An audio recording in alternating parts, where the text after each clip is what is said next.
now go to my week 8 formative assessment through PowerPoint presentation. Or PowerPoint presentation for us.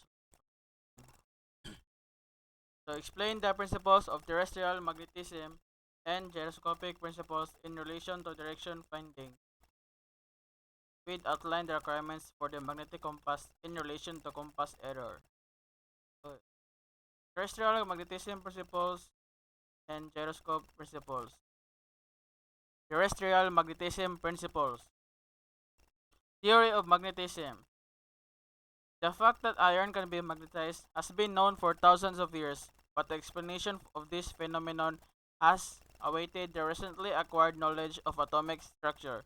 According to the present theory, the magnetic field around a current carrying wire and the magnetism of a permanent magnet are the same phenomenon fields created by strong moving electrical charges. This occurs whether the charge is moving along a wire, flowing with the magma of the Earth's core, encircling the Earth at high altitude as a stream of charged particles, or rotating around the nucleus of an atom. Hard and soft iron. See the figure below. The left is the soft iron and the right is uh, no, the left figure is the hard iron and the right is soft iron. Diagram below. Some alloys of iron, the crystals can be so arranged and internally stressed that the domain remain parallel to each other indefinitely, and thus the metal become a permanent magnet. Such alloys are used for the magnets of compass in other kinds of iron.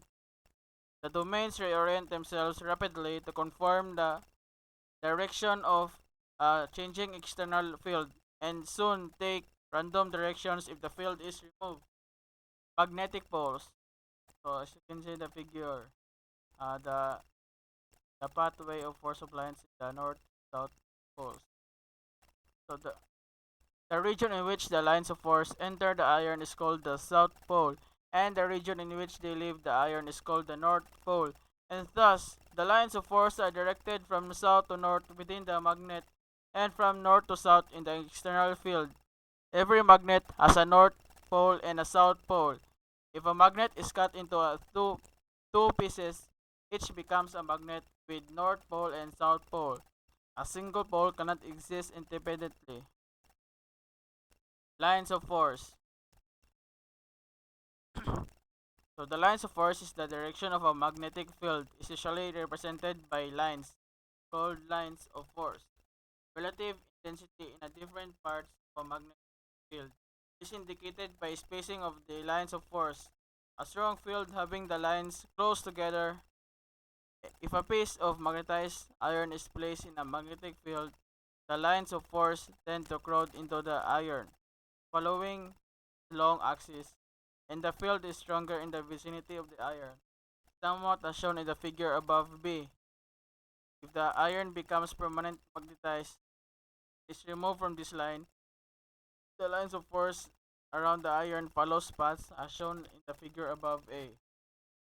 Next is the magnetism of soft iron, in which the remanence is low, depends upon the position of the iron with respect to an external field.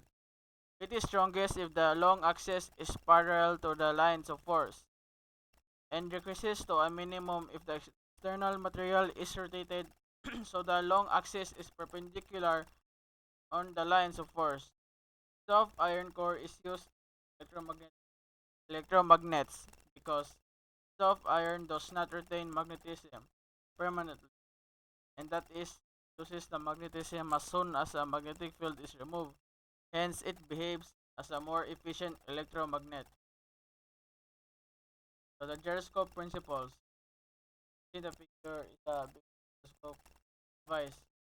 Consists of fine axle, the rotor, the gimbal, the gyroscope frame, and the base. So the principles. The working principle of a gyroscope is based on gravity. It is explained as the product of angular momentum, which is experienced by the torque on a disc to produce a gyroscopic precision in the spinning wheel. This process is termed gyroscopic motion or gyroscopic force, and is defined as a rotating object tendency to maintain its orientation. We know that a rotating object possesses angular momentum, which needs to be conserved. This is done because when there is any change in the axis of rotation, there will be a change in the orientation, which changes the angular momentum. Therefore, it can be told the working principle of a gyroscope is based on the conservation of angular momentum. So that is the end of our presentation. Thank you for listening, and this is submitted by Marc Gamus. This report will be submitted to Sir Aldere. So this session is to Navigation 1 Lecture Week 8 Assignment BSMT 1 Gacrux. Thank you.